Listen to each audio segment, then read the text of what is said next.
Hi, and welcome to Kral Space. I am your host, Kim Kral, and I am reporting live. Not live. I'm not live. I don't know why I always say that. From my closet. I'm in my closet.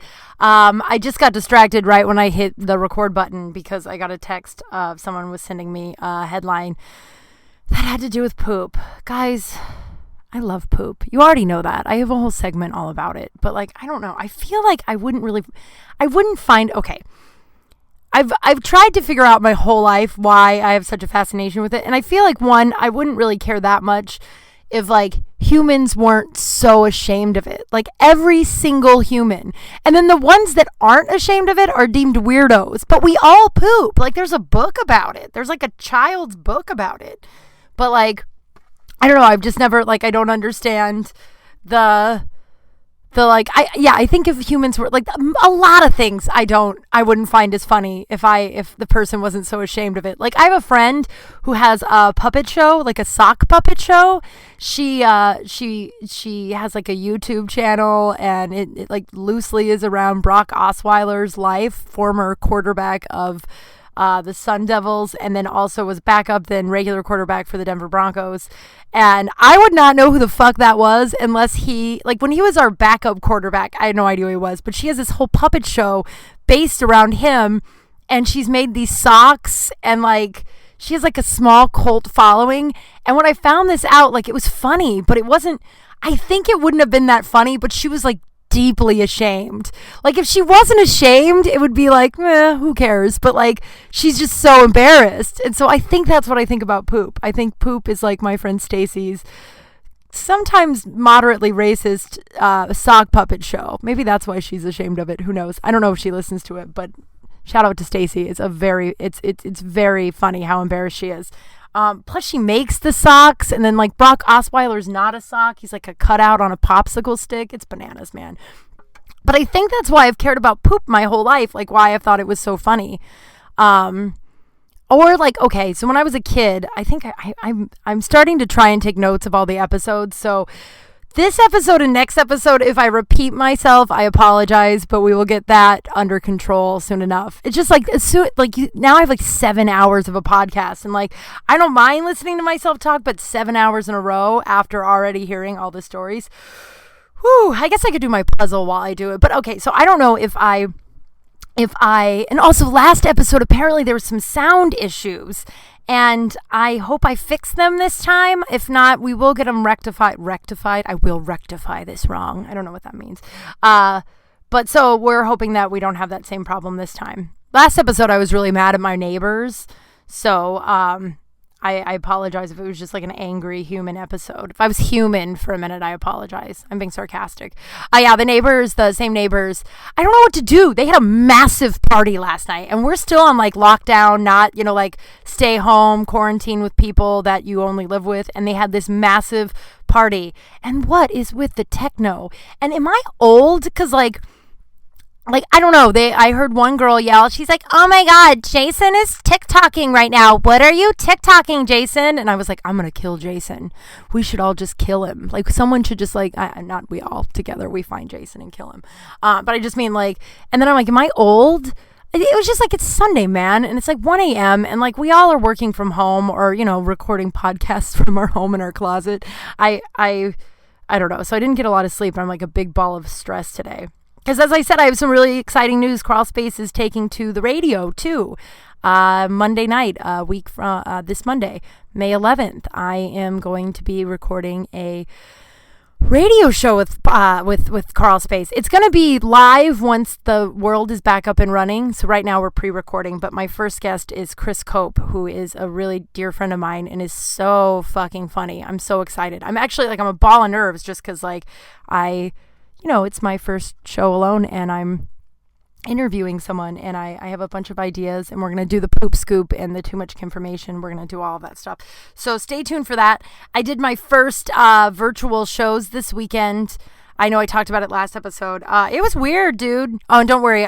My brain has 52. I'm able to compartmentalize, so I remember that I'm still going to tell you why I love poop or why I'm fascinated with it. But I just thought maybe I shouldn't launch into every episode talking about it for 7 to 8 minutes. But What was I saying? Chris Cope is going to be on. Oh, my live virtual shows. So yeah, they were, the first one was all right. It's so funny. So there was a girl who is a comedian who I've never met before. I've never seen her, never heard of her. I mean, she probably doesn't live in LA because a lot of the show I did last night, there was one comic who was my co-host, Tommy Rico, was from LA. Everybody else was all over the country. So I probably don't even know her, but like, I was so nervous. She was so pretty. And I was like, Jesus, so pretty girls make everyone nervous. Like, I am an attractive lady. I hate saying that, but people get so like, I don't know why our society gets upset when I like myself. I read a thing from Mindy, I can never remember her name, but she's super popular. She's the broad from The Office, the Indian broad. She had this whole thing where she was like, I don't understand why people, like women who don't hate themselves, are considered shitty. Like, we're, you know what I mean? Like, it's so interesting. So like when I talk, I don't know why when I like compliment myself, I feel uncomfortable with it, and I shouldn't. And so as a pretty woman, I was watching this other pretty woman and I was like, oh my God, I'm so nervous to perform in front of her. I don't know her. I don't know if she's funny. I don't know anything about her. And it just hit me. I was like, oh my God, pretty women make everyone uncomfortable. And it's so true. I was a Lyft driver for like, I'm going to say 5 days. It was very uncomfortable. It was horrifying. But like, I remember, I'll tell you about that. But I remember like a pretty girl got in my back seat and I was like, be cool, Kral, be cool. I mean, like, I always tell myself like, be cool. Don't be nerdy. Cause like, I'm always a little nerdy, but I was like, be cool, Kral, be cool. And then I realized the only reason why I cared about it is because she was an aesthetically pleasing woman. How crazy is that? And she didn't talk to me either. And like, she just like sat on her phone. And the whole time I was just like, be cool, be cool, be cool. Then she got out and she was like, thank you. And I was like, thanks. And then she left and I was like, ugh. But, oh yeah, the Lyft driving was a full-blown nightmare. First of all, the amount of kids that parents call Lyfts for, and I don't know if that's legal or not, or if I shouldn't have picked up these kids, but I picked up one kid from school, and she sat in my back seat, and I like, no matter what I said, I just felt like I was creepy. Like, I was just like, so where do you live? I have to ask that, because of, like, I need to drive you there. Where do you go to school, pretty girl? Like, everything, like, I wasn't like, pretty girl, but I just felt like everything I said was just like such a creepy little, I don't know, and what, like, I've been in Lyft drivers with like questionable, like had Lyft drivers with like questionable, I don't know, I wouldn't want my kid in there. And then another one, I picked up a kid from his friend's house to take him home. Oh, he was so shy, which he was quiet. I was nervous. So I just like rambled at this poor 10-year-old for like 10, 15 minutes. God, I don't even know what the fuck I talked about. But I was just like, oh yeah, I remember when I was 10. I rode the bus everywhere. Bikes. Like, oh man. And I think that's why I didn't like Lyft driving too much, is because like I was such a ball of nerves just like with these strangers. Like, I don't like forced small talk. And like with like when I bartend, they like, I can walk away. You know what I mean? Like, they can like if it gets weird or uncomfortable, I can just like pretend I got to go get something out of the back or help another customer or like make a drink or something. But you're just in the car. So it's just like, so I got in all these like weird situations. I did it for like 5 days over like 5 days, but like spread out over a couple of weeks. It was a nightmare. And you also don't realize how embarrassing your playlist is until you have strangers in your car and it's quiet and you're like, I have an uncomfortable amount of Jennifer Lopez playing, and she's great, don't get me wrong, but just like every song she's ever written or sang, I don't know if she writes her own songs, but like every single song is just nonstop, and then it like gets to the point where it plays on repeat, so it just looks like you're obsessed with Jennifer Lopez and you're just like, fuck. Or like there was a band in the, not a real band, but in the like early 2000s, late 90s, that was making fun of the boy band craze, and they were called In Together, and I downloaded their album. And it's so fucking funny, but it's weird if you get in someone's car and they're playing it. If you don't know what it is, I'm not going to sing it for you, but I should probably sing it for you, but it's pretty embarrassing. Like there's one called Breaking Up is Hard to Do. No, it's like Breaking Up is it's something about getting your stuff back. Look it up. It's called In Together. And then there's another, You Plus Me Doesn't Equal Us. You took my car, now I got to take the bus. I wish I never knew what I could trust. I don't know. I can't remember. But, wow, this has already really gone off the rails, hasn't it? I wonder how the sound's sounding. I'm like a ball of nerves today, guys. Like, and I'm taking everything so personally. The last episode I talked about that guy who ghosted me. I'm thinking about texting him. I don't know why. I think it's just because I'm a ball of nerves today, and I feel like I need to distract myself with a little bit more rejection, you know? And so what ended up making me finally quit Lyft, the money wasn't as, everyone was like, oh, it's like bartending money, except for you don't have to be around drunk people. False, false, false. Nothing like bartending money, and you definitely have to be around drunk people. Even when you decide not to drive at night, a shocking amount of people would get in your car either still hammered from the night before or just newly hammered in the middle of the day. And like, I've been there for sure, but I mean, like, I thought it wouldn't be like a shocking number of people. And then the last time I did it, I did the Lyft pool, or Lyft, you know, where it's like you pick up multiple people and they only pay like $4 or something like that to go 500 miles. That's not true, but Jesus. So like 3 guys got in the back seat. No, it was like there was 3 dudes and 2 got in the back seat and 1 got in the front. And then they didn't speak English. And then, like 1 spoke like minimal English to kind of tell me where to go, but they spoke Korean to each other. For the most part. And then a 4th guy got in that didn't know him, white guy got in and got in the back seat with the other 2. So the 3 guys were talking in, I think Korean, I don't know, but like talking in Korean, and me and the other guy were just quiet, whatever. And then I dropped off the 3 dudes, they get out, and then the white guy climbs in the front seat and just sits like way too close to me, just like the douchiest, like his hat up, he's like, I'm Chad, like that kind of guy, and sits like way too close to me in the front seat, like leans over, and he's like, well, now that they're gone, what's your name? And I was just like, oh, come on. I think I might have said, I was just like, dude, come on. And I was like, where are you going? And it was like right at the height of, like, right when Colin Kaepernick was, not when he had kneeled for a season, but then they started talking about, and then other players, like it was the beginning of the season that other players were starting to kneel. And Jerry Jones, I think his name is, the owner of the Cowboys, I'm pretty positive, he was like, we're not going to kneel because it's un-American. The whole thing is, God, it makes me so sad. It's just so ridiculous. And so the guy brought up football. I had an Eagles hat on. I'm a Bronco fan. I just used to wait on a bunch of Eagle fans, so I got a hat out of the deal, and I just didn't wash my hair that day. So I have my Eagles hat on, and he starts talking football, and then he goes, he's like, oh, I'm a Cowboy fan, and I was like, okay, and he goes, you know, America's team, and I was like, all right, and he goes, yeah, we play Monday night. And I'm like, yep, I know, and he's like, yeah. And not a soul is going to be kneeling because we're fucking American. And I was just like, oh, blah. And I was like, dude, you don't want to have this conversation with me. I don't want to get in an argument with a Lyft passenger. We don't agree. I'm on the right side of history, dude. I'm on the Colin Kaepernick side, man. And he was like, well, I was just saying. I was like, no, honestly, dude. And he's still super close talking to me. Like he somehow thinks that this is how we're going to like fuck. Oh yeah, I was going to tell you I did fuck one of my Lyft drivers once. I'll get to that. But like, so it does happen. But like in those scenarios, like there's a whole movement going on. Like crack a newspaper. You know what I mean? Like in those scenarios, if the woman is interested, there will be absolutely no doubt in your mind she's interested at all. And if there is any doubt in your mind, just leave her alone and look at your phone like a normal Lyft passenger and just drive. Like just let her drive you to your destination. He did not do that. And then I pulled up to his place and he like waited and tried to talk to me longer. Like he was gonna like try and like be like, so what's your phone number? You know what I like? And I was just like, bro, oh man, it's that part of the episode where my cat is trying to figure out what I'm doing in here. I was just like, all right, well, bye. And then he got out of the car and I just drove home and was just like, I don't think I can do this anymore. My hat's off to the Lyft drivers and especially like the lady ones, dude. It's like, just like be cool, man. Like just let the people, and I don't know, the world's a mess now.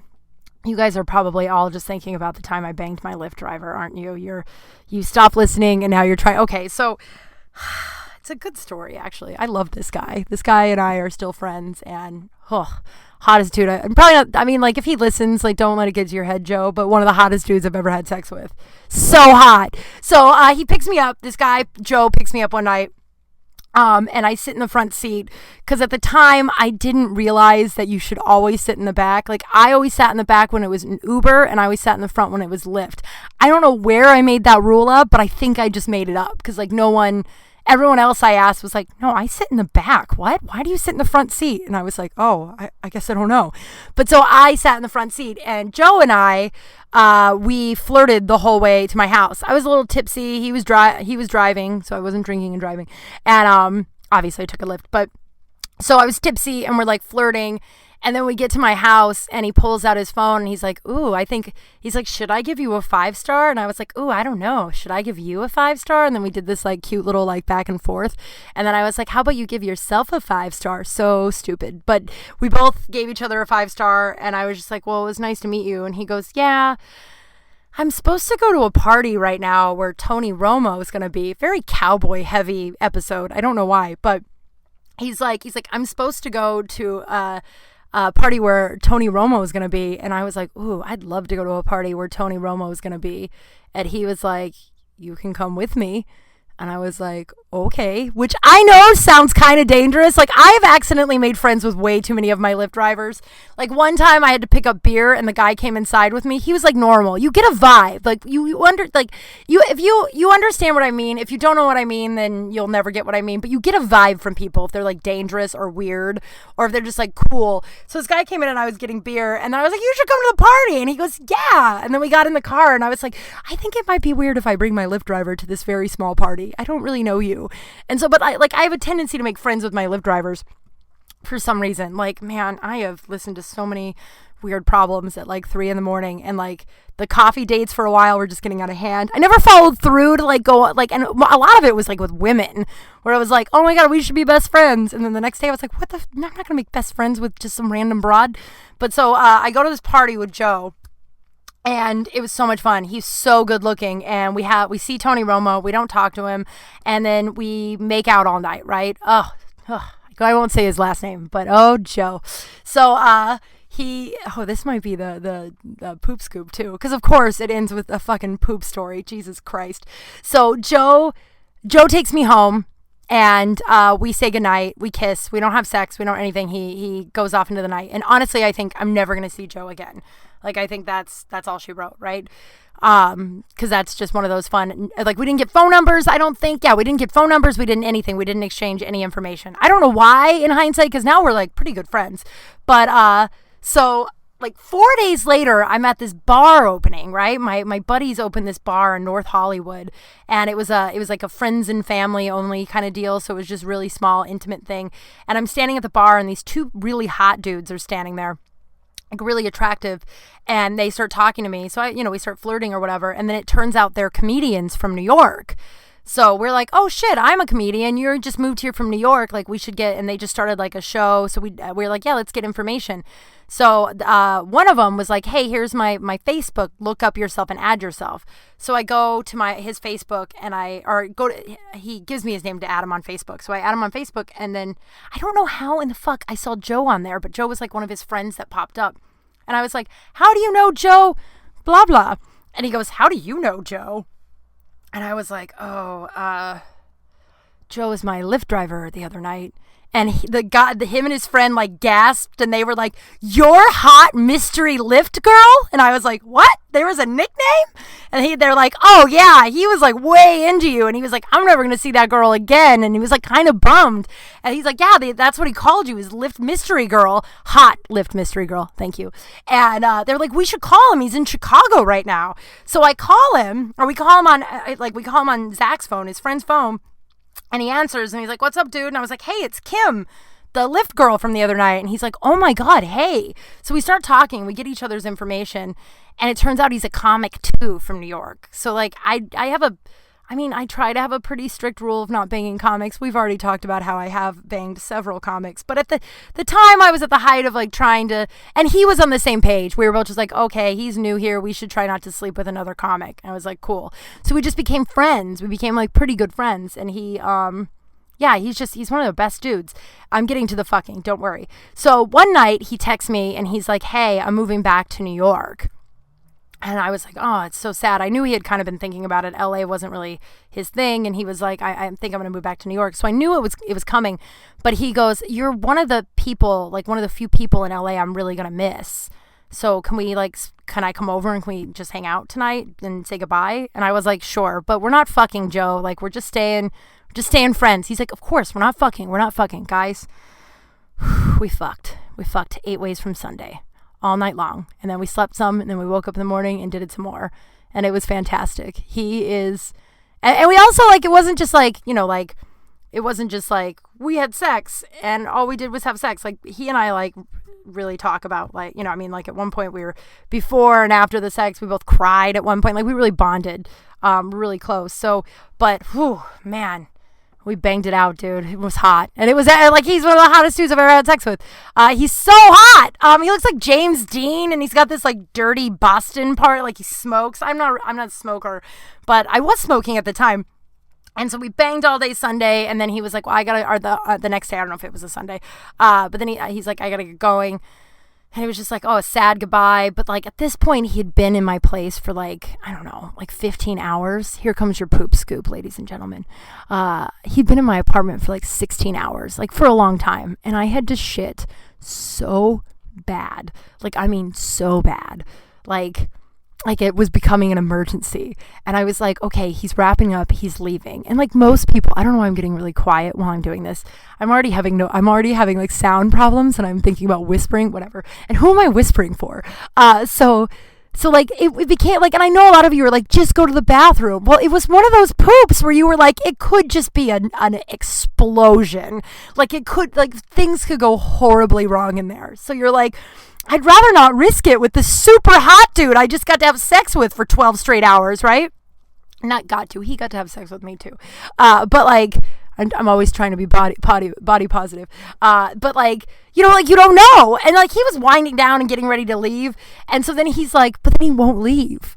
He's like, oh, I'm going to miss you. And I'm like, yeah, me too. And he's like, yeah, well, he's like, let's have a cigarette. And I'm like, oh, okay.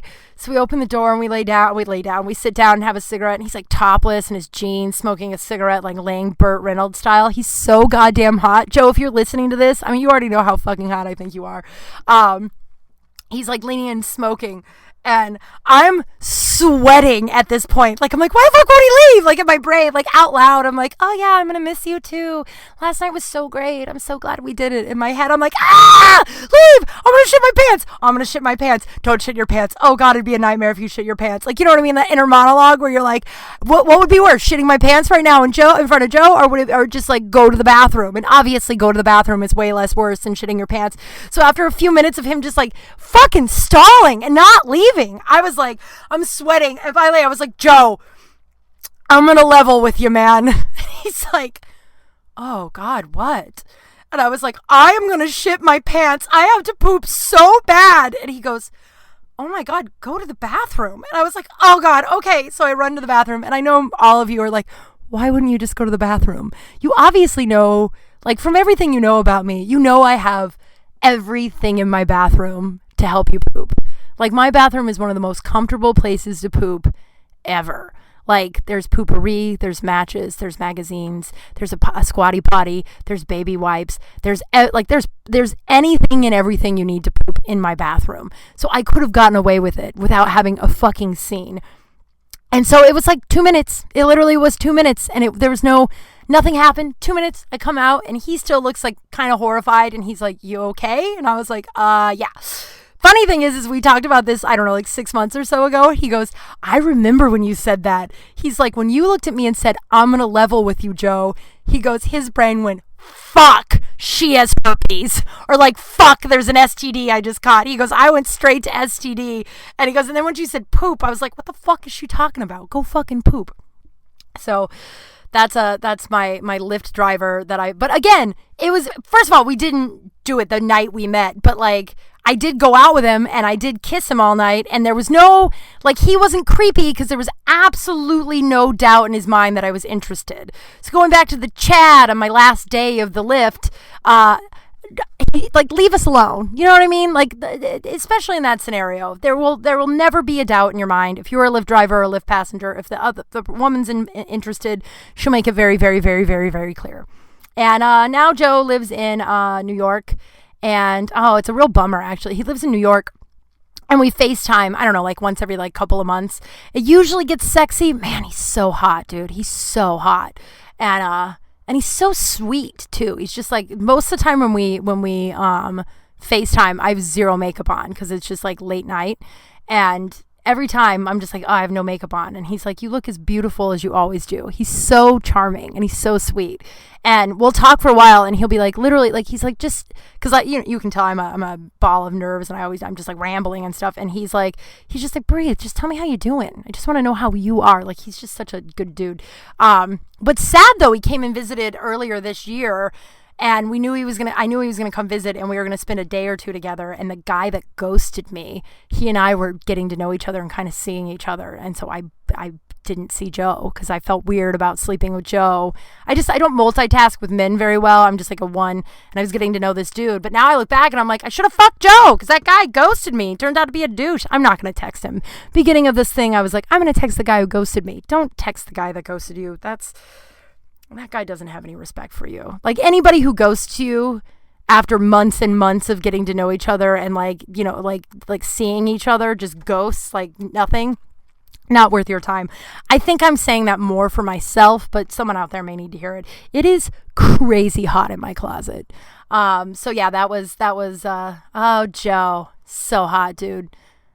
I feel like I hear something outside. So that's the poop scoop. I wanted to talk about this week. I have a secret.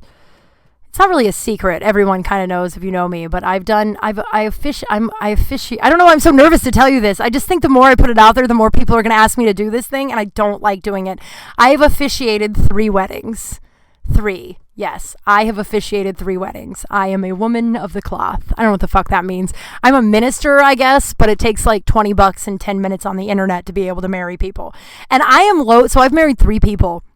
And I am low-key nervous that I did it wrong and that, like, these 3 people have been married, quote, for years, but they haven't really been married because I did it wrong. And I'm like, because, like, you sign the certificate, you officiate, you, like, do all that stuff. And essentially, there's not really anything you really have to say. You can just go up there and be like, these 2 are married. But because you have this weird card in your wallet and you paid $20, for some reason, the state of whatever recognizes it. And it just doesn't seem super... It doesn't seem on the up and up to me, but I did some research. I mean, not as much as one should have done, but I did enough Googling to be like, and I called a few, I officiated 2 in Colorado and 1 in Oregon. And I called Oregon and Colorado once, and they both the states were like, yeah, that's fine. You're official.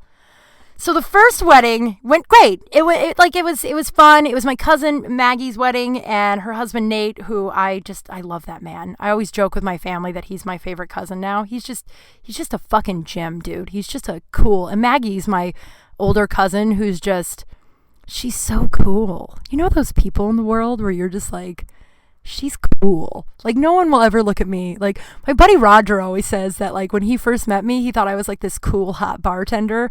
Then he got to know me and he's like, you are not cool. There's nothing about you that is cool. And, like, so, you know, those people, like, I just envy those people. Like, my cousin Maggie's just cool. Like, she just I don't know how to describe her. And every time I tell her she's cool, don't tell cool people they're cool if you want them to think you're cool, because you automatically lose cool points. How many times can I say cool in this sentence? But so I officiated that wedding, and it actually went really, really well. Like, it was like, it was cute. It was like, it was funny. It was short. It was, it was great. It went great. The only thing there was only 2 things that I look back with regret. And I did this on, you think I would learn my goddamn lesson with one of the weddings too. My dress was too short.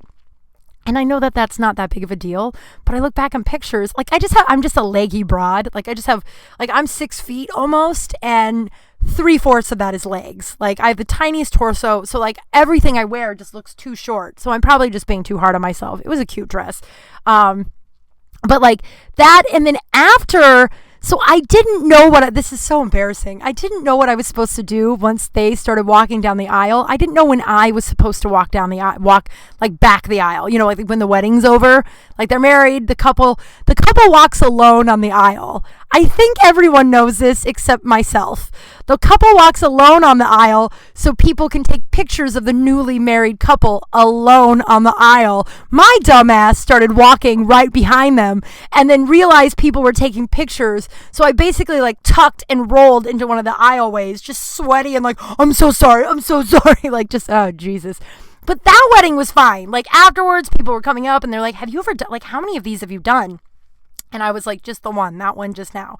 So that one was fine. And then the second one, oh man, the second one, guys.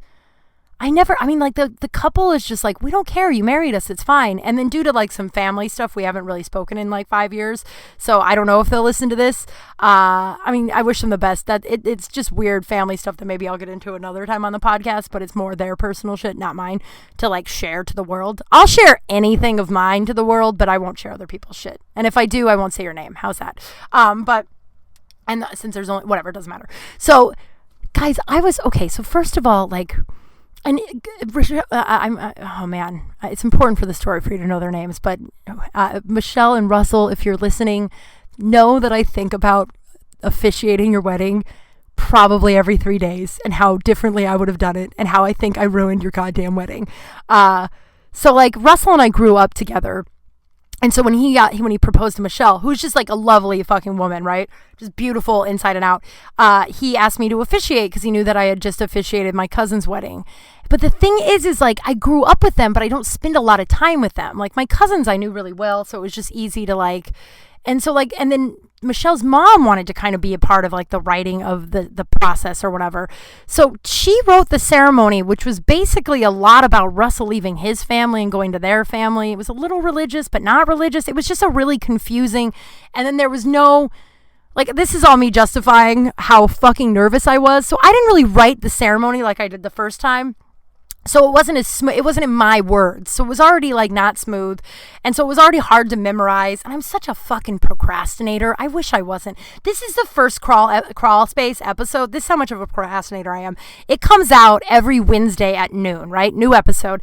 Usually I record in my closet at 10:45 every Wednesday. It's Monday night. I just have a bunch of stuff. I have like stuff for the new show coming up. So I'm trying to like get on top of it. I've been such a fucking procrastinator that I didn't start memorizing this wedding that was written that I didn't write, that wasn't really like, there just was no flow to it, right? So I was just so nervous. And then I also this is Colorado, and they're more conservative, and it's like more of a conservative group of people. It's like 200 people, like a really ritzy like golf course country club.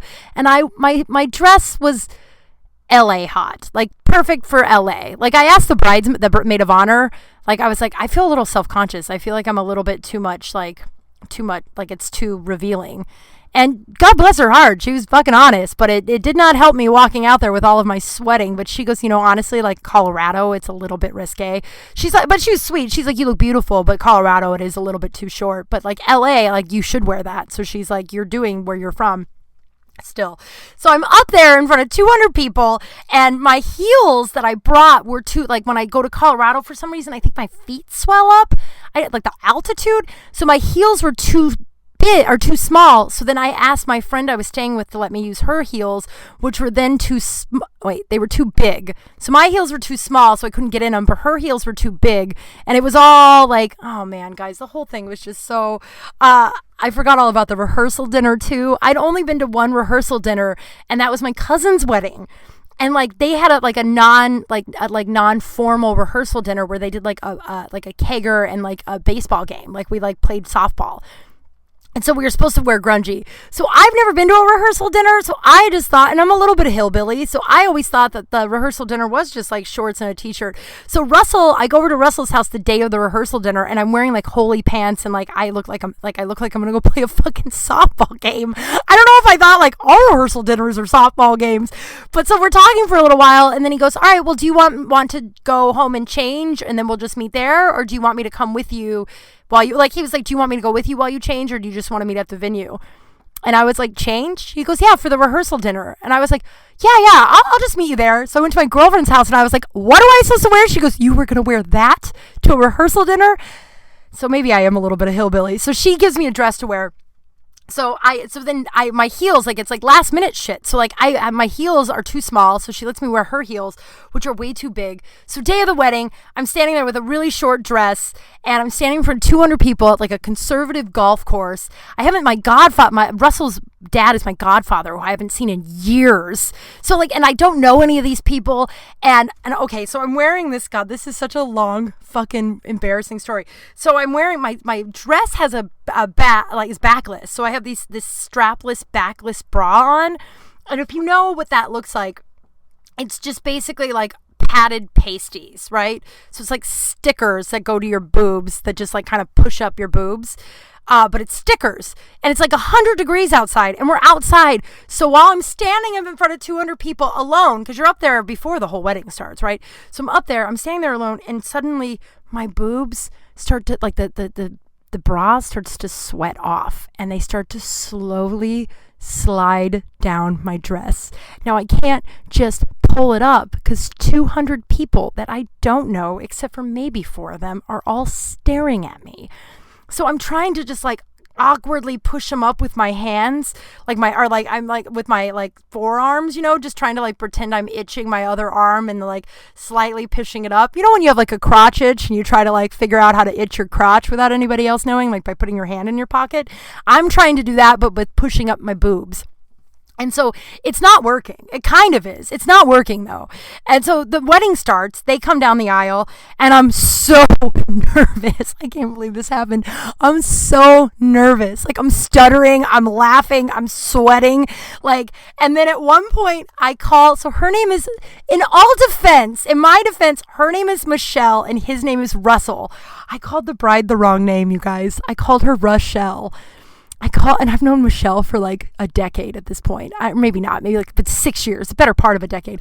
I call her Rochelle, and then I can't stop laughing. So now I'm sweating, I'm laughing. I think I punch her in the forearm and go, I mean Michelle, ha ha ha, you know what I mean. And like I'm pulling up, like I'm just sweating, and everyone's just deadpan staring at me. Oh, it's awful. And then there was supposed to be so then someone was supposed to sing like Wind Beneath My Wings or some shit. And I didn't write it. And so they pull, the woman starts to sing that. And I turn and I look at the best man. His name is Chris. And he mouths at me and goes, what the fuck is your problem? And I was like, I don't know. I am so goddamn nervous. And he was like, lock it up, Kral. And then I looked at the bride and I was like, I'm so nervous. And then she smiles. What a lovely fucking woman. She smiles at me and goes, I have swamp ass. We're all nervous. You're doing great.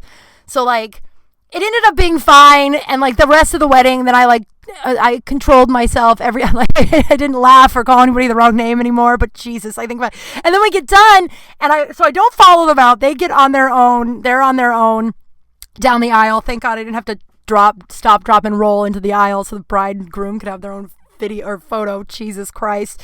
So then we get done, and I go, everyone's greeting the bride and groom, and I hug them, and I'm like, I'm so sorry. And they're so lovely. They hug me and they go, Kim, we don't care. We're married now. That's all we needed. And then the wedding planner looks at me and she goes, sweetheart, if you were so nervous, why didn't you just ask for a glass of wine or something? I was like, well, I didn't know if that was an option. Also, I'm always under the school of thought I'd prefer to be stone cold sober and nervous than a little tipsy and nervous. Because at least when I'm stone cold sober and nervous, I don't know, a stand-up. I've never been a drunk stand-up. I have been drunk on stage, believe me, but I'm never funny. And I've met one person who's funny while they're drunk on stage. Most comics don't get drunk on stage because you're not funny. Not that she was offering me to get drunk, but I was like, oh, I wouldn't have wanted to do that. Oh, man. I think about that wedding all the time and how I called that bride the wrong name. And then sidebar. So there was a guy at that wedding that is, now I talk to him more than I talk to the groom and bride, which is so funny. This guy... It was so my boyfriend at the time broke up with me 2 weeks prior to this wedding, right? This was supposed to be the time he flies home to Colorado. He meets my family, my friends. It was supposed to be a big trip, a big boyfriend trip, right? It was going to be actually the first guy ever brought home. And he breaks up with me 2 weeks before. So I'm a fucking mess, right? I'm devastated. And so the groom was like, you can bring another, I had a +1, and he's like, you can bring another date, or if you want... he's like, I have plenty of awesome single friends. And I was just like, yeah, I can't even imagine bringing a date. I can't, which was so sad, sitting at the the dinner, the night, there's an empty seat next to me. And it's Rob has his fucking name tag. So embarrassing, so sad. But there's a guy there named Sean. Oh, Sean. If you told me, if anyone in my life I was supposed to probably marry one day, it would be Sean Wagner. I will say his last name. You can look him up. He already knows I feel this way.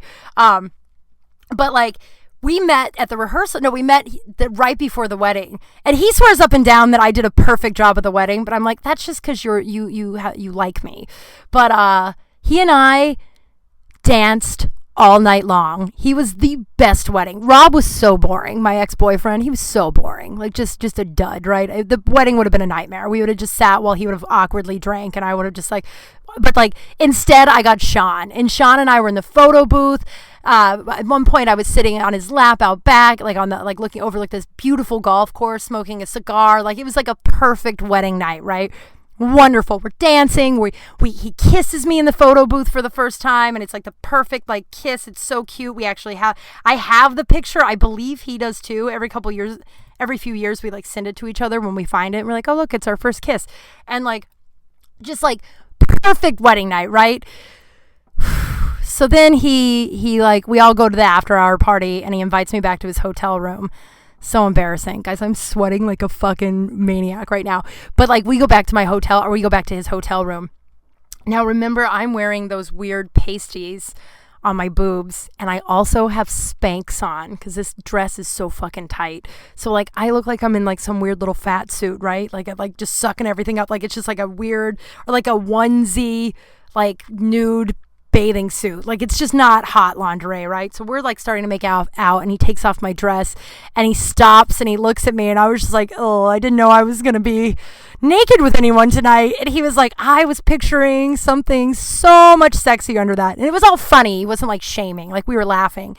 And so then whatever, we start kissing, and we start kind of fooling around, and then yours truly fucking loses it. I just start crying, and I can't stop because I'm so like, this ex-boyfriend and I were together a long time, and it was like, this is the first guy I like had kissed afterwards. It'd only been a couple of weeks, and I just sit there and sob in my like topless, I think at this point. Like I think he'd gotten the pasties off, but I was still in the Spanx, and just sobbing in his bed.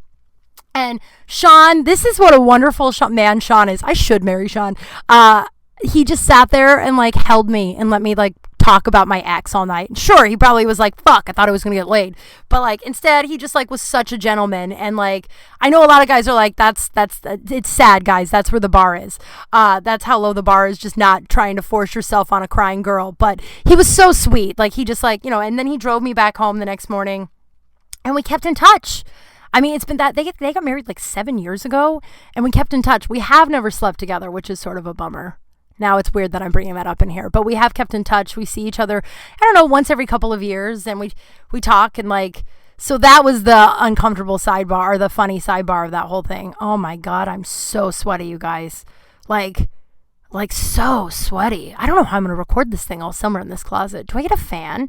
I'm wrapping up soon, and I feel like I haven't told you too much information. I have 7 nipple hairs. There it is. That's the too much information. I pluck them.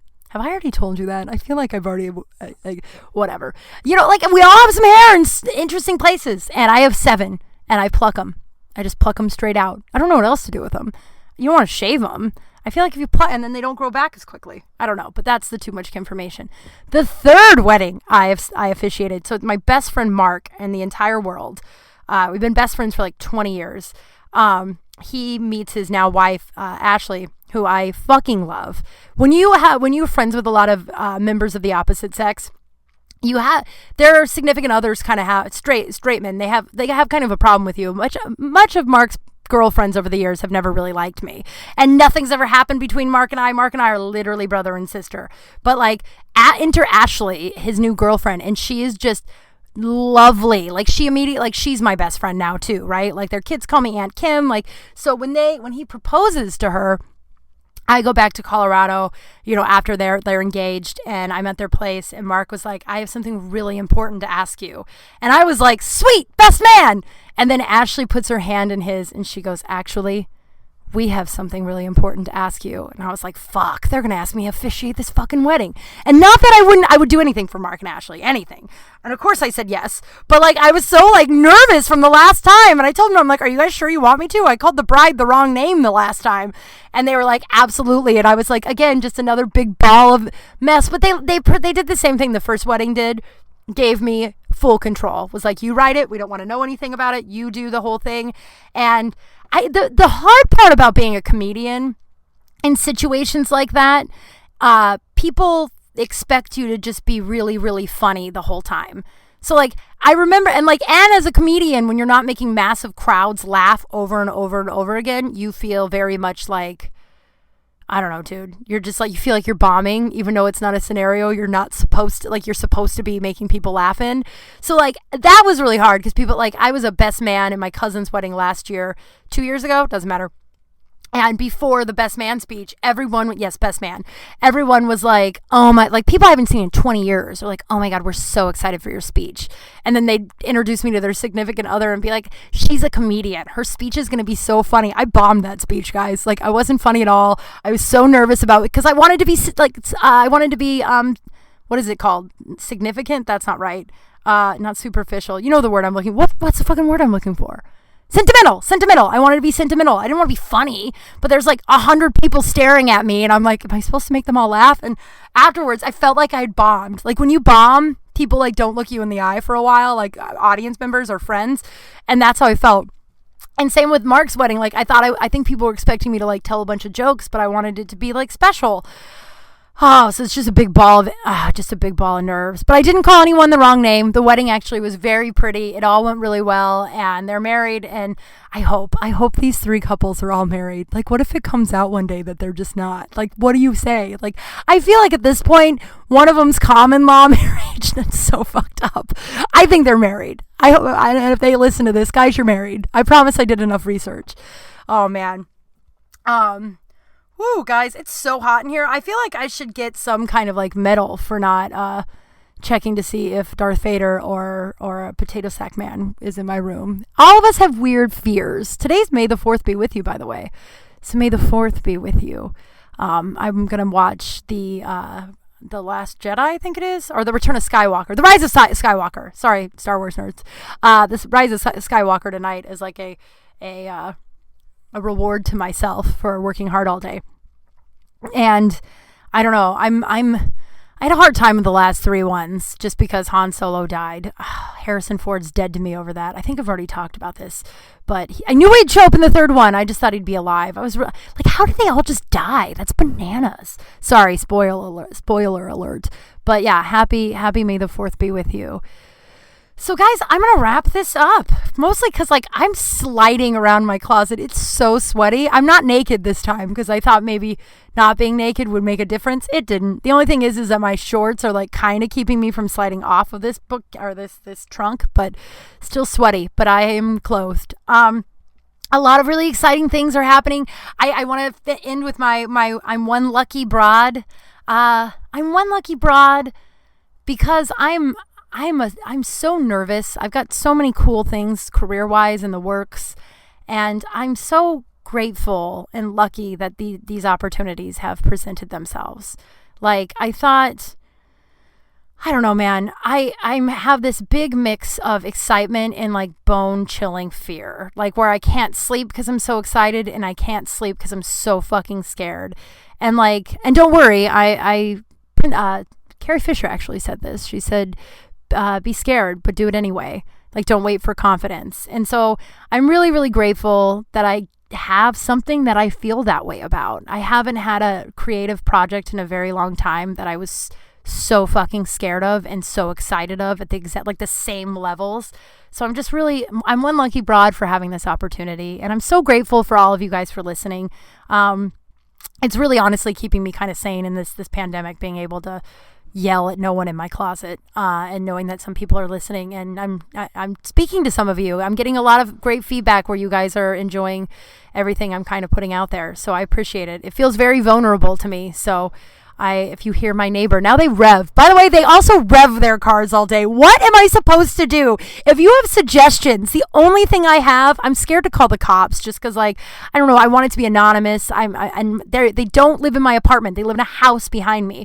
I thought about writing a note or egging their car. That's the only thing I have. I won't egg their car, but it's real tempting. And honestly, the only thing that's holding me back is there's really nowhere to hide to throw the eggs from. If there were places to hide to throw the eggs from, I probably wouldn't stop me, because all of the noise I've explained to you, it sort of deserves an egged car, right? Now they're revving, they've been boxing, the techno's about to start, and then that girl is going to start yelling about TikTok and Jason any minute now. Wow, I didn't mean to end this so angry. But, oh yeah, because these are, but yeah, just like, it really means a lot to me that you guys are listening and that you're sending so much positive feedback. If you get a minute and you like this, I would love it if you subscribed and rated and reviewed it.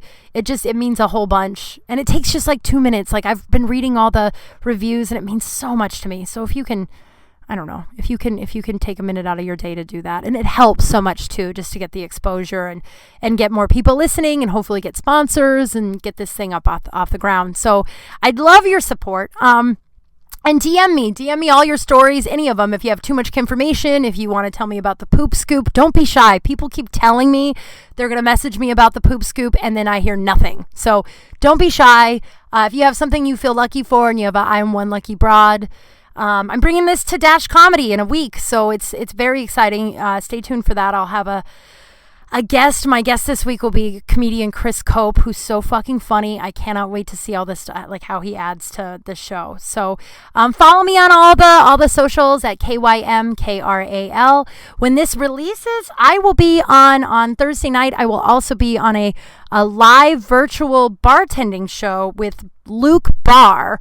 It's with Neft Vodka, Neft, and I think it's Neft Vodka After Dark, I believe, or it's Happy Hour After Dark. I'll put it in my social, I'll promote it, but I would love to see your support there. I'm not exactly sure what we're doing, but I do know that it's raising awareness to a lot of the service industry people who are out of work right now due to the pandemic.